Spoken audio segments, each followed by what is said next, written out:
Assalamualaikum warahmatullahi wabarakatuh. Waalaikumsalam warahmatullahi wabarakatuh. Baik, kami dari kelompok 5 akan memimpin diskusi kita perkuliahan kita pada hari ini. Diskusi kita pada siang hari ini yaitu tentang materi uji normalitas. Sebelum itu, kelompok yang bekerja pada hari ini yaitu dari kelompok 5 yaitu ada Siska Mardalini, Sophia Aufa, dan saya sendiri sebagai moderator Mahdiati Aulia. Lanjut saja materi yang pertama yaitu uji normalitas data yang akan dipaparkan oleh Aufa. Pada Aufa dipersilakan.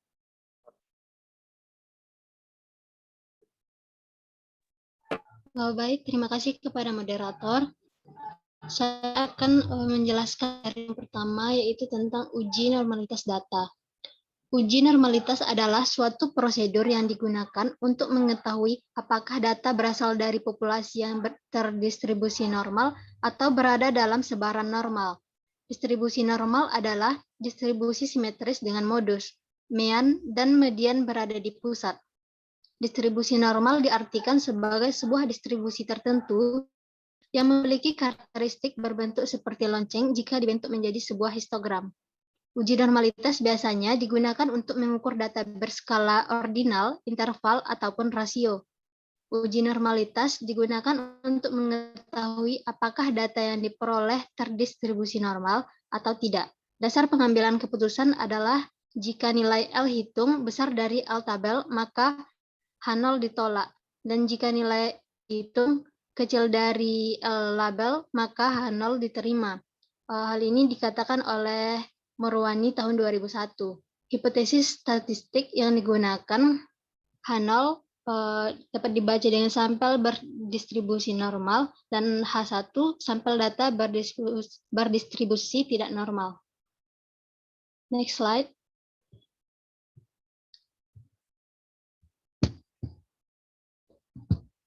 Adapun cara yang dilakukan dalam analisa normalitas data, yang pertama, uji normalitas menggunakan uji Lilliefors.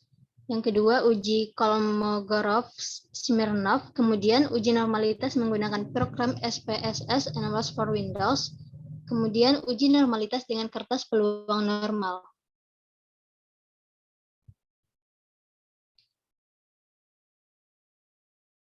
Selanjutnya,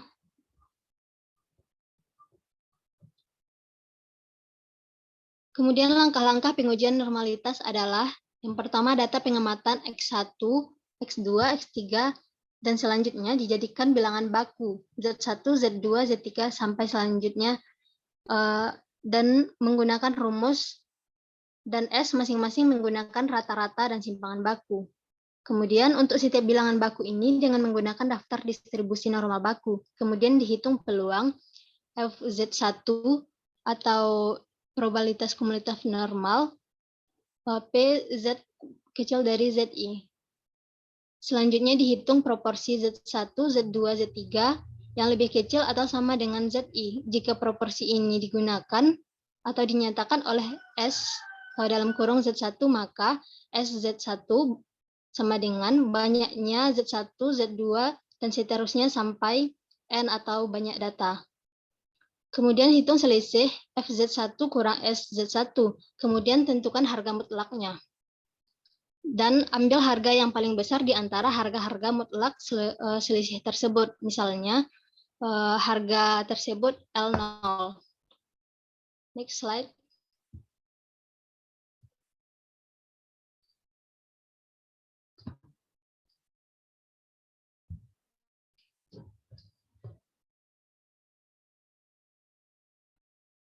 Contoh, pengujian normalitas data dengan uji Lilliefors. Uji normalitas data hasil belajar matematika siswa.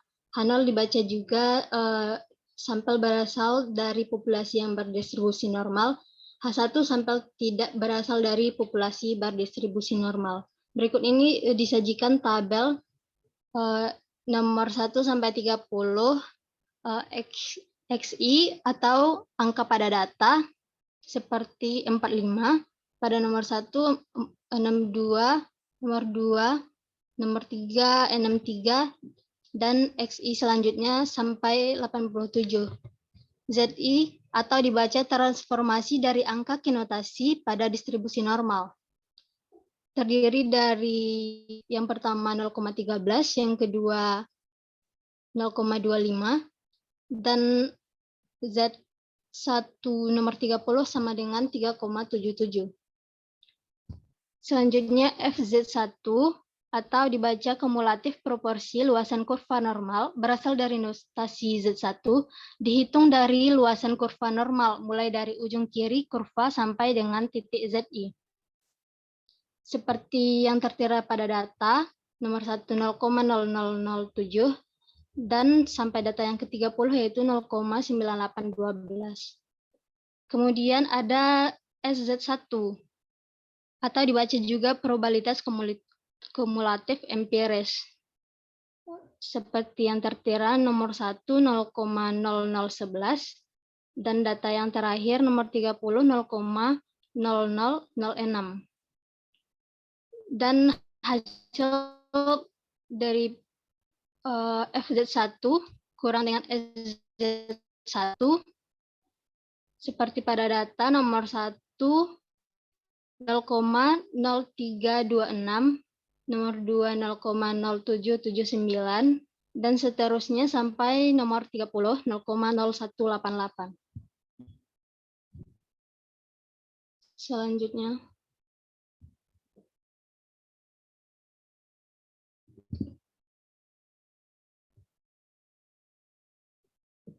Maka dapat disimpulkan rata-rata X bar sama dengan sigma XI per N atau banyak data. Sigma XI-nya sama dengan 2113 dan jumlah datanya 30.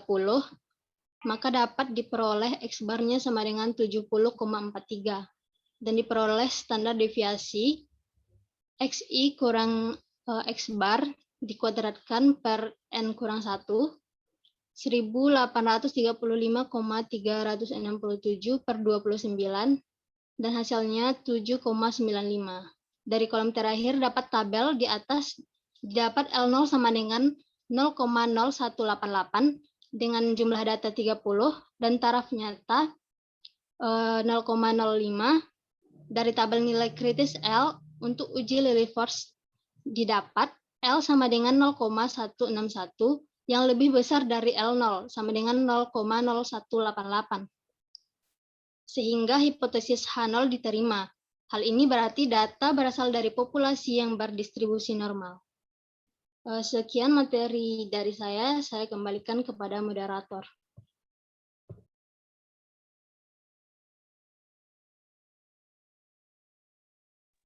Terima kasih kepada pemateri pertama, Aufa. Selanjutnya yaitu analisa data yang cara kedua yaitu uji Kolmogorov-Smirnov yang akan dipaparkan oleh Siska Madaleni. Kepada Siska dipersilakan. Baiklah, saya akan memberikan materi tentang pengujian Kolmogorov-Smirnov. Prosedur pengujian Kolmogorov-Smirnov ini dilakukan dengan langkah-langkah sebagai berikut. Yang pertama, tetapkanlah fungsi kumulatif teoritisnya, yakni distribusi kumulatif yang diharapkan di bawah H0. Yang kedua, aturlah skor-skor yang diobservasi dalam suatu distribusi kumulatif dengan masang setiap interval Sn dalam kurung X dengan interval F0 dalam kurung X yang sebanding. Yang ketiga, untuk tiap-tiap jenjang pada distribusi kumulatif, kurangilah F0 dalam kurung X dengan Sn dalam kurung X. Yang keempat, dengan memakai rumus carilah D atau pembeda. Selanjutnya, lihat tabel E untuk menemukan kemungkinan dua sisi yang dikaitkan dengan munculnya harga-harga sebesar harga D observasi di bawah H0 jika P sama atau kurang dari A. Tolaklah H0.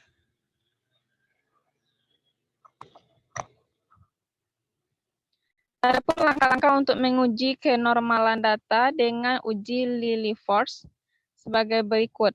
Yang pertama, memasukkan data variabel yang disusun dalam satu kolom. Yang kedua, cara menghitung uji Lilliefors dengan SPSS adalah memilih menu Analysis, Descriptive, Tick, Explore seperti yang tampak pada gambar berikut di bawah. Selanjutnya,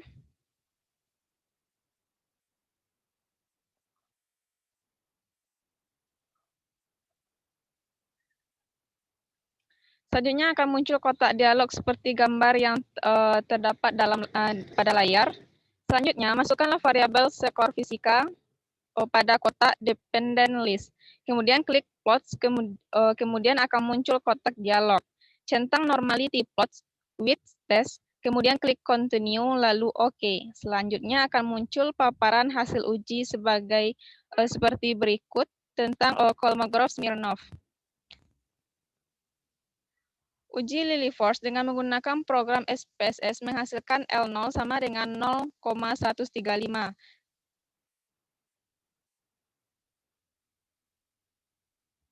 Pengujian normalitas dengan kertas peluang normal dapat dilakukan dengan membuat grafik data pada suatu kertas peluang normal dengan skala tertentu yang telah tertera dalam kertas tersebut. Untuk sumbu mendatar, skala berbentuk linear dan dipergunakan untuk mendapatkan skor batas atas skala interval. Sedangkan sumbu tegak yang mempunyai skala tidak linear tetapi sesuai dengan distribusi kurva normal diberikan angka frekuensi kumulatif relatif dari kelas interval tersebut.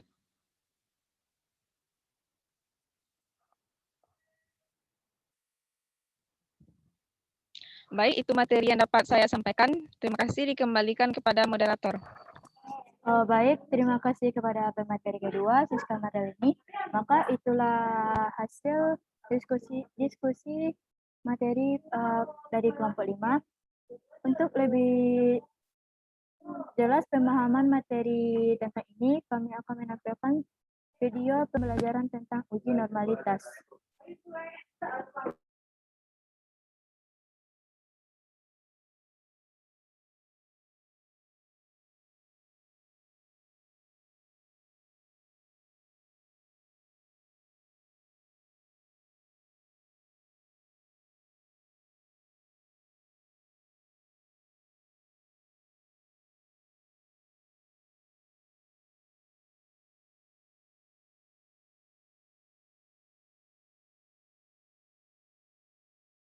Normalitas untuk menentukan apakah kita menggunakan statistik parametrik atau statistik non-parametrik.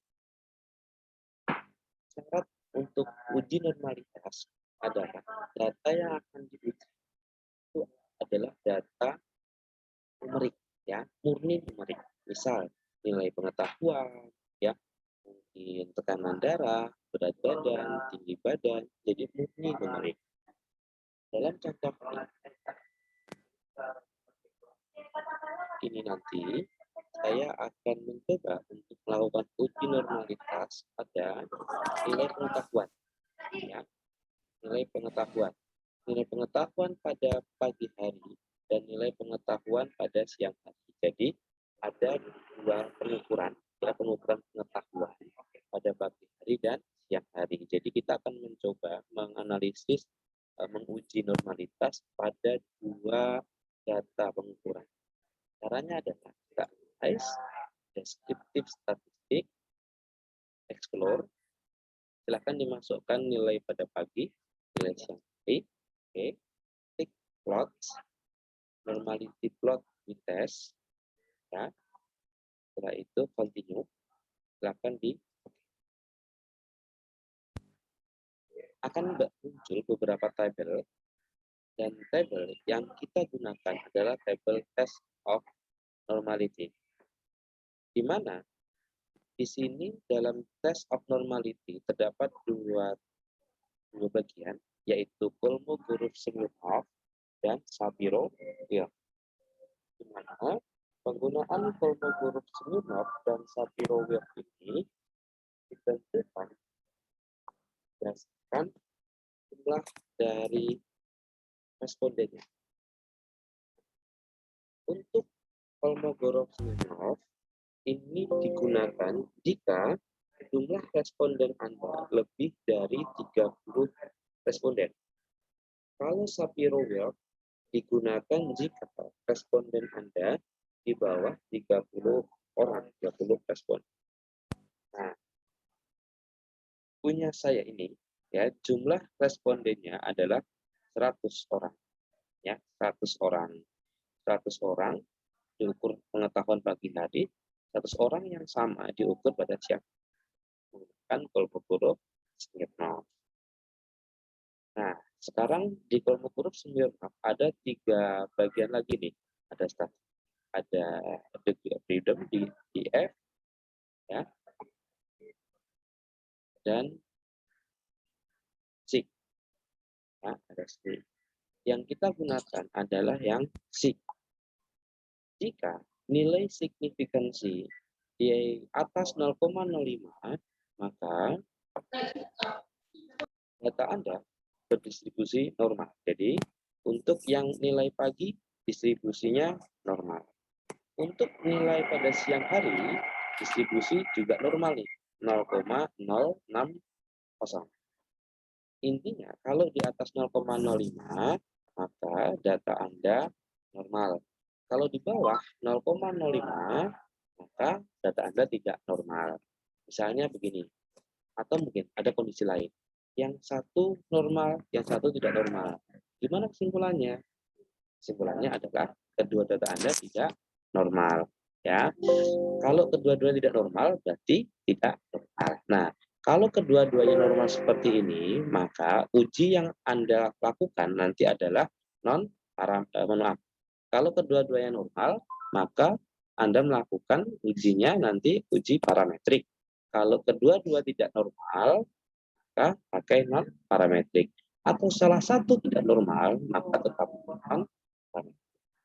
Oke, semoga jelas ya. Jika Anda kurang jelas, silahkan Anda meng-email saya ya.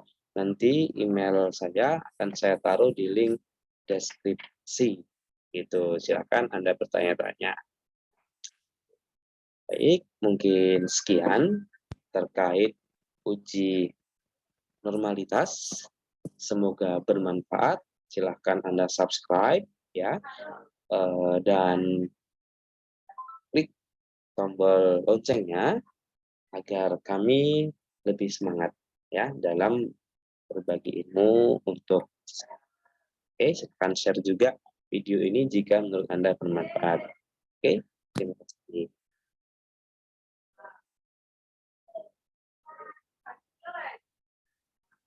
Baik, itulah penguatan materi dari link video yang telah kami kirim.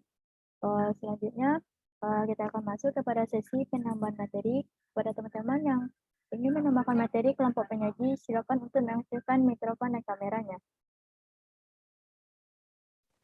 Izin menambahkan moderator.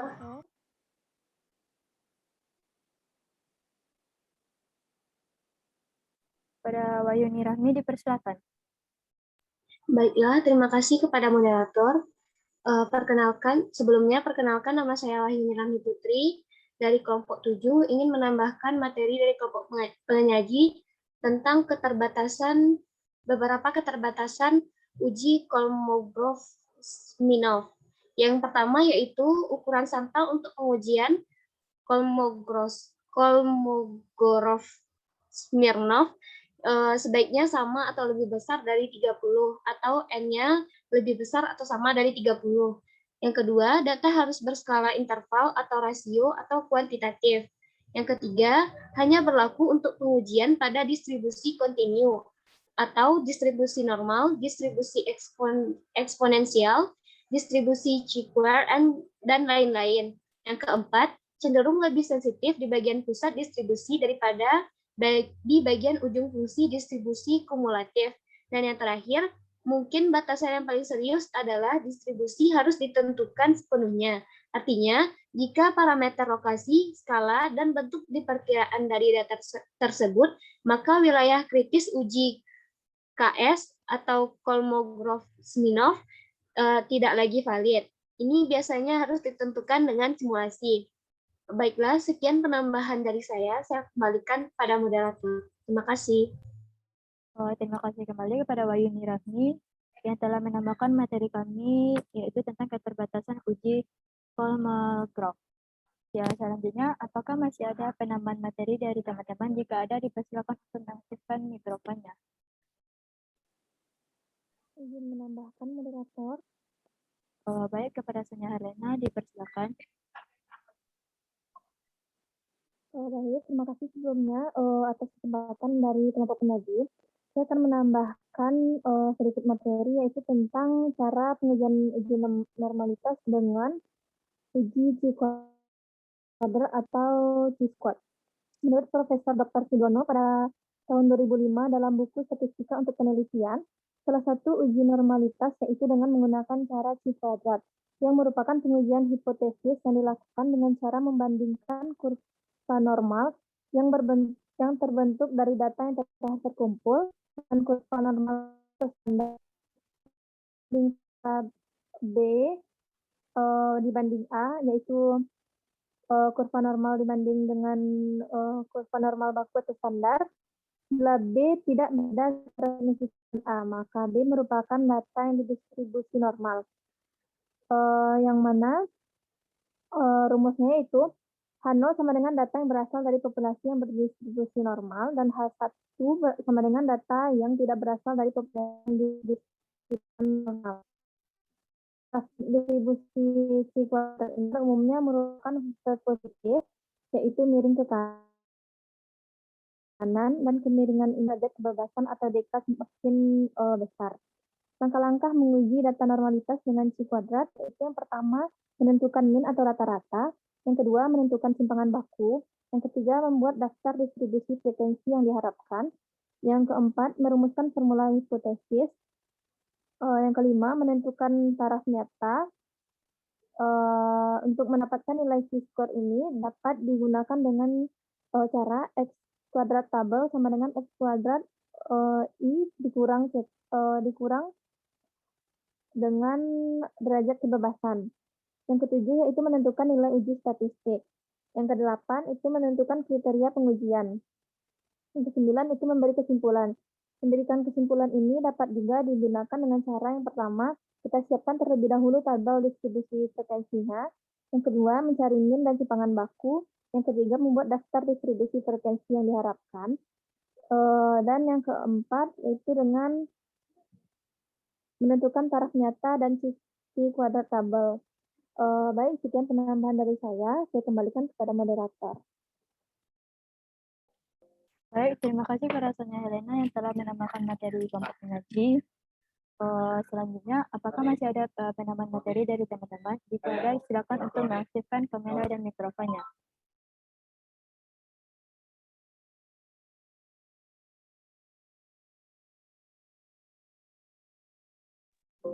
Sekali lagi, masih adakah penambahan materi dari teman-teman yang lain? Jika ada, silakan untuk mengaktifkan kamera dan mikrofonnya.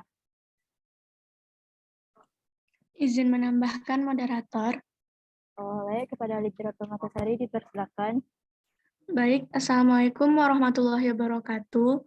Perkenalkan, nama saya Lidra Permatasari dengan NIM 19129246 akan menambahkan sedikit materi mengenai uji normatif dengan menggunakan uji Lilliefors, di mana uji normatif dengan menggunakan uji Lilliefors memiliki langkah-langkah yang mana tambahannya yang pertama yaitu hitunglah harga rata-rata dan simpangan baku dari data X yang telah dikumpulkan.